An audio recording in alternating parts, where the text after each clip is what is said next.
I'm George Pearson, and these are just a few examples from some of the training videos I have here on YouTube.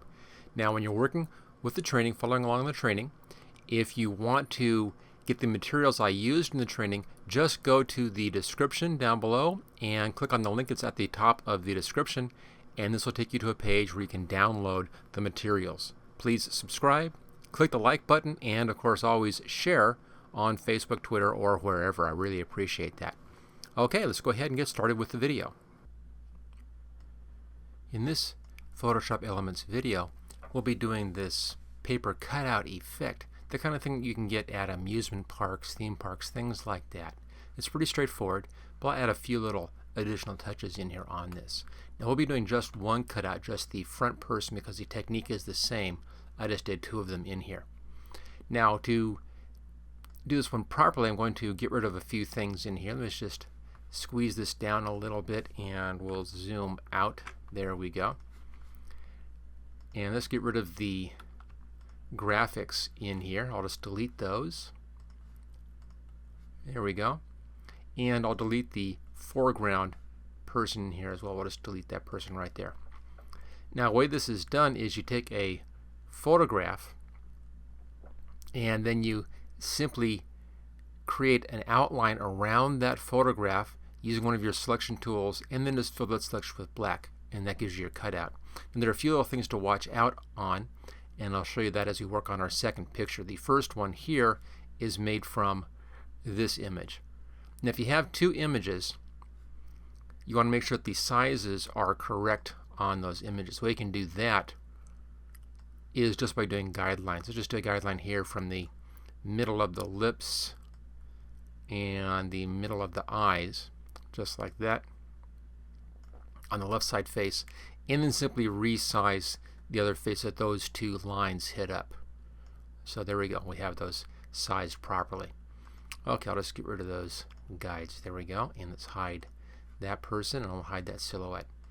Alright, let's go ahead now and make a silhouette out of this, and I'll talk you through some of the little details to get the right effect, the right look that you want, so that it looks like one of those theme park cutouts. And there are a few little tricks to get that just right. And we'll squeeze this out a bit here and zoom in a little bit. There we go. Now I'll start off, that's the bottom of the picture right there. That's as far down as it goes, as you can see. There it is. And I'll grab the Polygonal Lasso Tool. Now I'm using this on just the new setting first, and I have feathering set at 1 pixel, which makes it just a little bit soft on the edge, but very, very small. It gets rid of the kind of hard jaggedness you get sometimes with the different selection tools. So I'll have that at 1 pixel feathering. And then I'll start right here where the shirt meets the neckline. We'll come back to that to finish off. And it's just a matter of coming through and making a careful selection.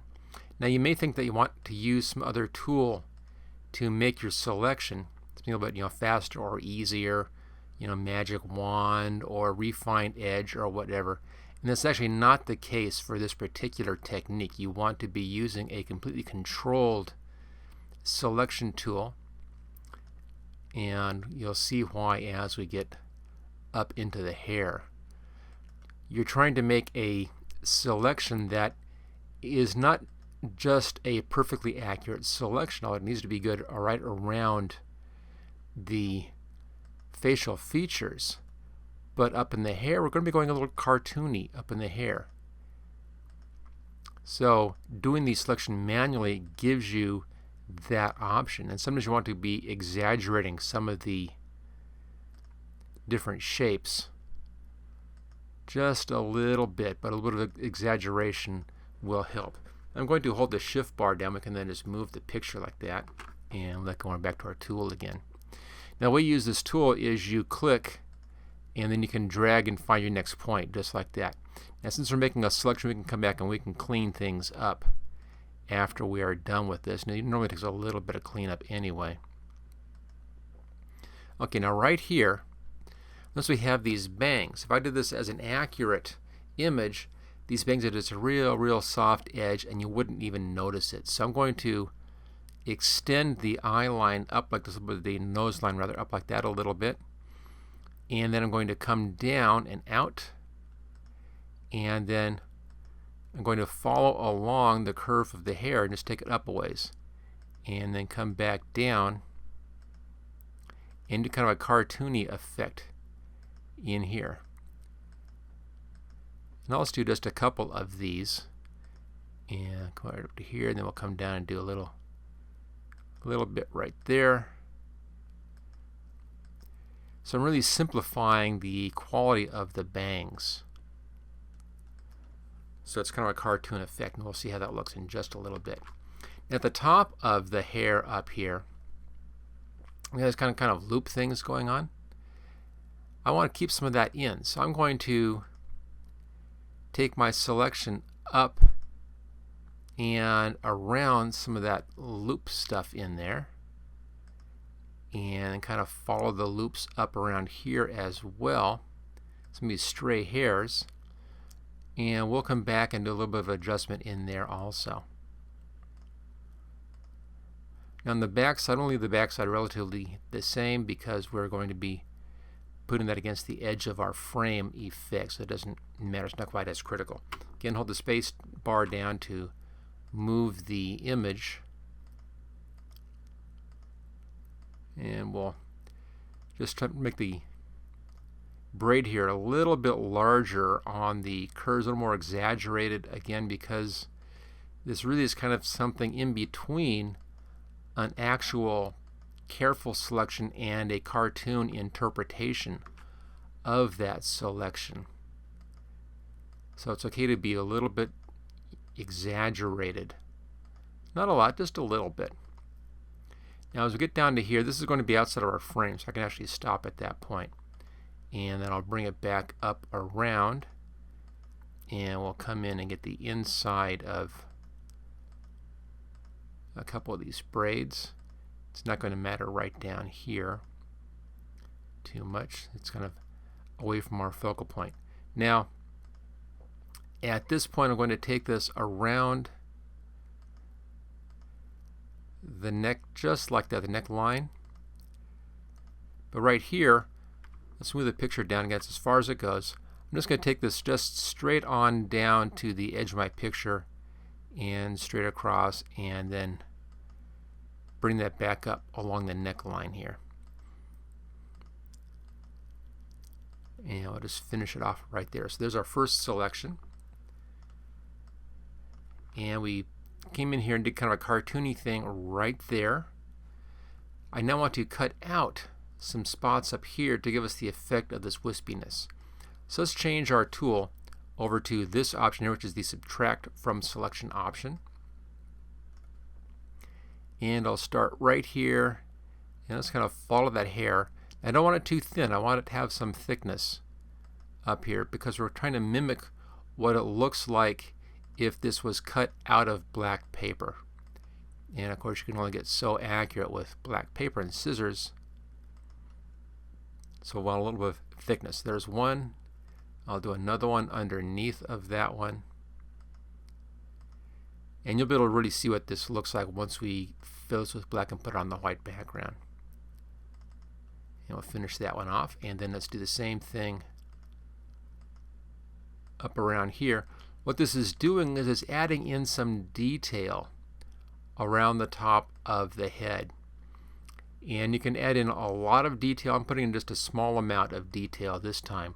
But you can do a lot of detail with the hair, and the more of this kind of cartoony detail you do, the more interesting the picture actually becomes.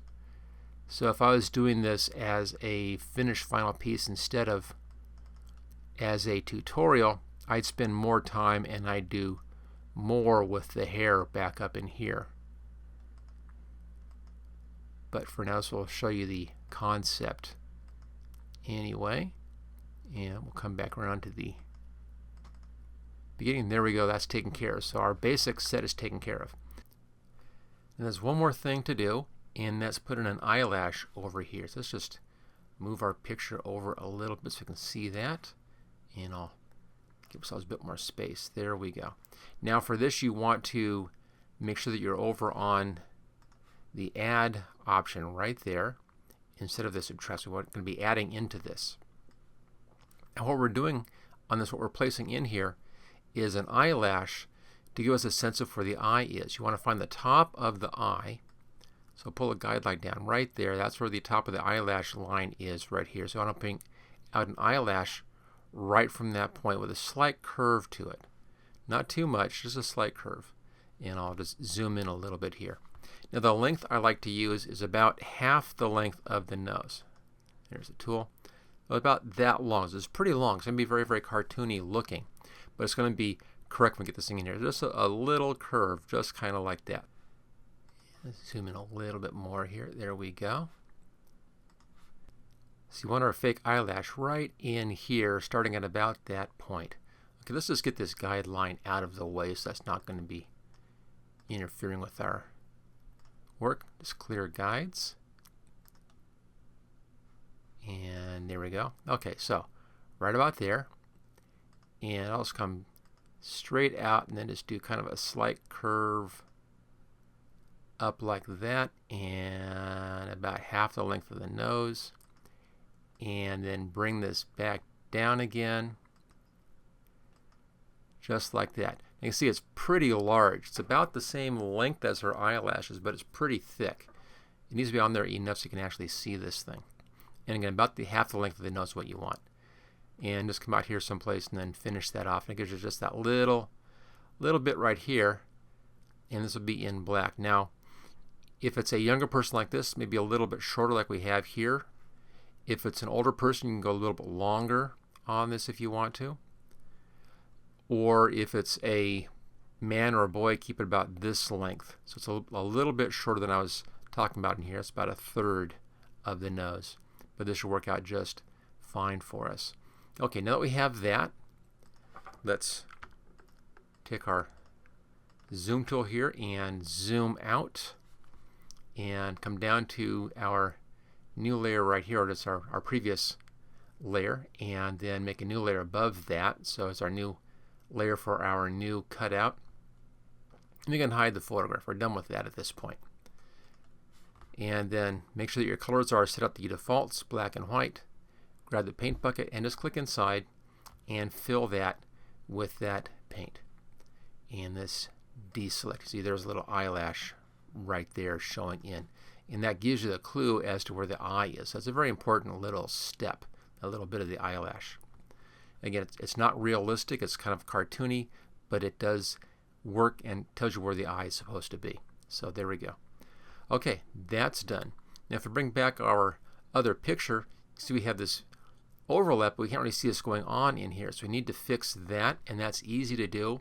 We'll just do a layer style on this layer 4 here. So layer style settings, and we say stroke right there. Now by default the stroke is black, so click on the black and then just slide up upper left hand corner and choose OK. That gives you a stroke of white.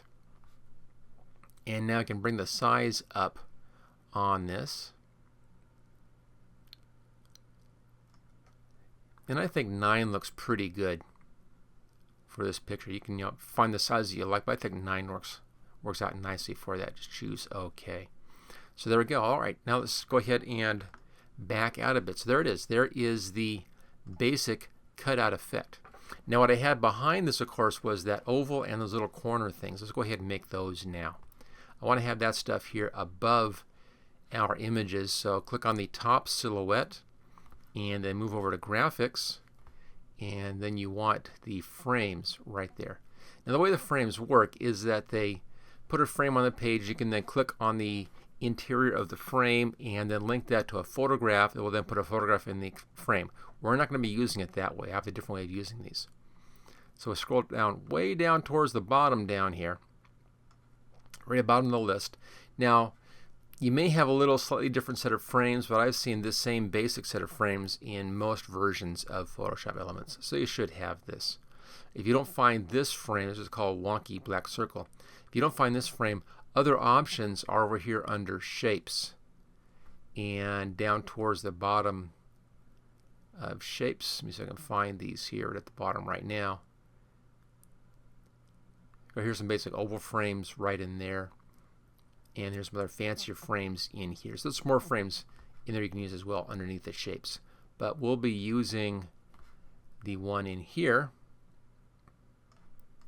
right there, which is again called Wonky Black Circle. So double click on that.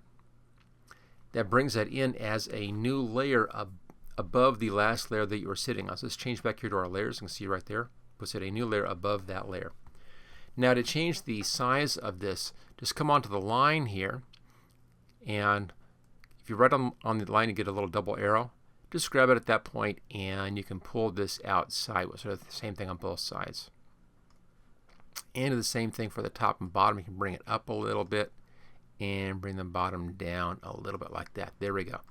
Okay, there's our frame. Now I don't want to be doing the click here to add photo or drag photo here. We're not going to be using that technique. So go up to the frame layer, right click and simplify. And it now no longer does that, so that's taking care of that.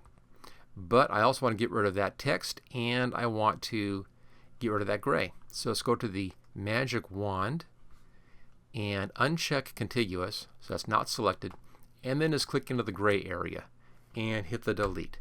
And that removes all the gray. Okay, back to our move tool, and let's just deselect all of that. And I'm going to hide both of our silhouettes. Now to get rid of the text, just erase the text out. So grab the eraser tool and just erase it out like that. Easy enough. And there we go. So that's erased out. So that's nice and clean. Okay, let's bring our silhouettes back up again. And notice how they're overlapping on the image. I want to see some of the hair up here. So let's go back to our top silhouette, and I'll use the arrow keys on the keyboard, the cursor keys. I'm going to move this figure a little bit down and a little bit over, just like that, so I can see a little bit of that hair effect up here. And I want to make sure that the chin is not lining up with the girl's neck in behind. So make sure that's out a little bit or in a little bit. One or the others, but it's not right against it. So this is just overlapping, and that's good. Okay, I think I can maybe back up just a little bit. No, that's a good spot.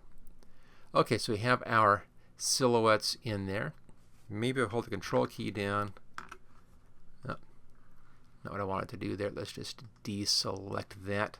First layer, control key. Second layer, click over here where the names are. I'm going to back up both the girls just a little bit.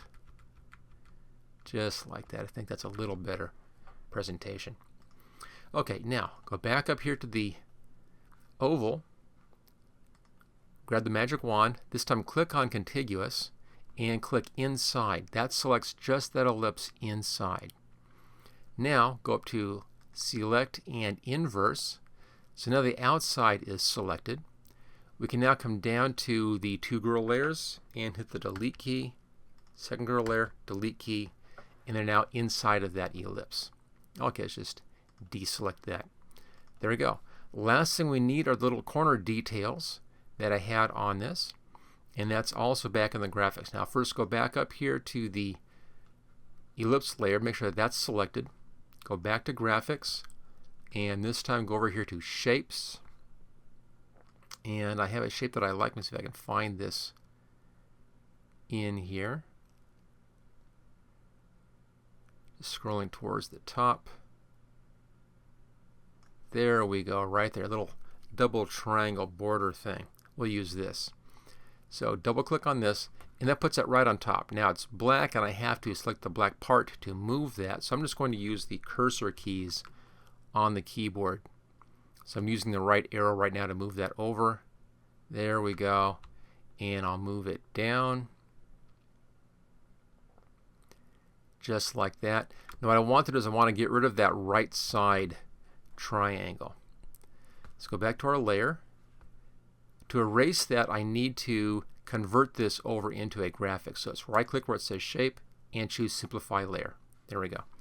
Now grab the rectangular marquee tool and drag a marquee around that triangle just like that. Hit the delete key, and it erases that out. Okay, there we go. Let's go ahead and just deselect. Now, again, using my cursor keys, I'm going to move this over a bit better. And let's rotate this. Come just outside the corner, grab that and just pull that around like that. Just rotate that around so it's about right for your corner. Looks like it's 135.5 approximately on my angle. And hit the green check mark. And using the cursor keys, just kind of move that over into position on the corner. Okay, we need to have 4 of these total. So grab that shape, drag it up here to the new layer button. Use the arrow keys again, the cursor keys, and let's just slide that to the top. We're then going to rotate that around. That will go pretty fast here. So up to the top.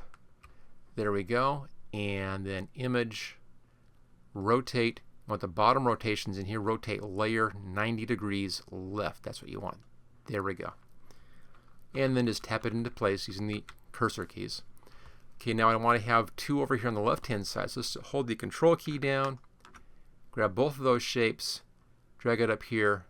That gives me new copies of both of those shapes. I'll now hold the left arrow down, and let's just move those both to the left. So saving a step in there, obviously. Slide these on over to the left, and I'm using the cursor keys now so that they stay perfectly aligned with the ones on the right-hand side.